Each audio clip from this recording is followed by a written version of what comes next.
Hey everyone, welcome to today's video. Welcome to the Gamey Daddy channel. So I was playing a little bit of Middle-earth Shadow of War, just kind of getting, back into the swing of things.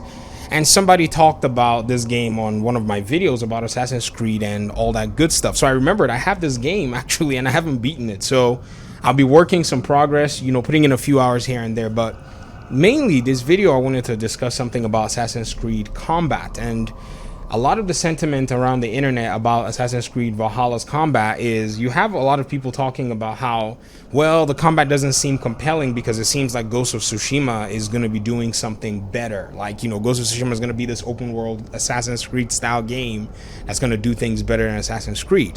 Now, you might be correct. I mean, many of us haven't played Ghost of Tsushima, and some of us have been able to play both Ghost of Tsushima and Assassin's Creed Valhalla. You have the reviewers who've played a few hours of it and all of that. But until you play both games to a further extent, it's going to be very challenging to say. But when you look at the combat too, I think it's an unfair categorization. I mean, at risk of sounding like an apologist for, Assassin's Creed Valhalla, we have to also come to terms with both development teams are striving to be unique and they're striving to do things that are different. In the case of Ghost of Tsushima, that's a game about a samurai. And then in the case of Assassin's Valhalla, it is also a game with the case studying point being a Viking. Two different fighters, two different warriors, two different weapon styles, two different fighting styles. And so you're going to see a very huge disparity between both of them. That's just the truth.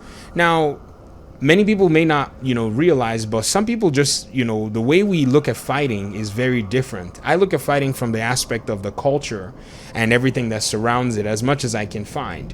I know a gentleman that used to kind of mentor me, like, once in a while I'll go over to his house and me and his sons will hang out and would watch old Chinese movies. And one of these old movies was a very weird feud between Chinese martial artists and Japanese martial artists.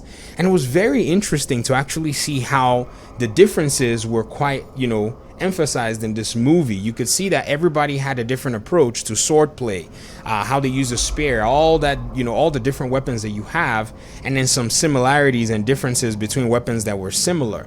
So to me, when I see something like that with a Viking and a samurai, it's almost a no-brainer that both of them are going to be very different, and the styles of fighting are also going to be very unique. So maybe people are talking about flow of combat, or maybe people are talking about the prettiness of the open world, or maybe people are talking about audio and sound effect quality regarding the combat. Those are, we can say, okay, that's all up for debate because it would actually be based on preference or perhaps the quality that the sound design teams have put in both of them.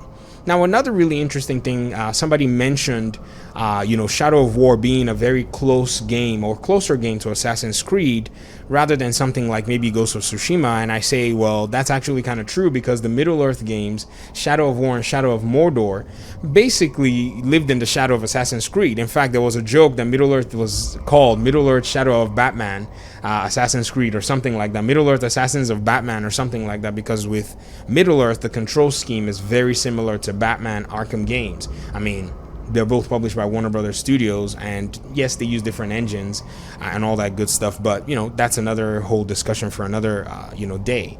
But thinking about it and saying, okay, why are these two games trying to live in the shadow of one another? I think we're doing a disservice to Ghost of Tsushima, because it seems like every time a video game comes out that the good guy can climb on something and jump down and take out bad guys, immediately we say Assassin's Creed. I guess what we're doing is inadvertently complimenting Assassin's Creed for that system when you can date that system to different kinds of games or whatever. But it seems like, in the bid for people to throw jabs in the video game community, people may be playing the game the wrong way, saying, oh, Ghost of Tsushima will be a better Assassin's Creed game, when in reality, Assassin's Creed has been doing this open world assassin style protagonist ganking up or sneaking up on multiple enemies type deal, as well as other games for such a very long time. So I don't see it as a fair comparison. I'll be happy to play Ghost of Tsushima. I've announced this many times. I have it pre-ordered. I'm excited. Hopefully we don't get any delay on launch and we're able to play it. So I think Assassin's Creed Combat is going to achieve what it seeks to achieve. And one of the reasons I say that is because for another reviewer, ACG, who values a lot of very specific mechanics within video games, he's distinct from other reviewers in the way that he talks about video games. He talks about sound, lighting, and audio. Not a lot of people talk about that in video game reviews. There might be other people, but he's the one that's more prominent in that regard.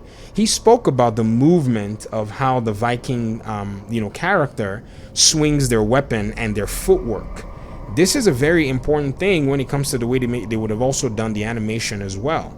So that's actually something that seems like Ubisoft has put in enough time and effort to make sure that this is more realistic with the Viking style. Not saying that Ghost of Tsushima didn't do it, because from my research, I saw that Grizz Gaming, who's also another content creator that loves to play video games on higher challenges, mentioned the importance of footwork for your enemies that are coming at you. So these two studios have looked very carefully into what fighting is about and are seeming that like they want to bring the best quality of those characters in their fighting style to gamers.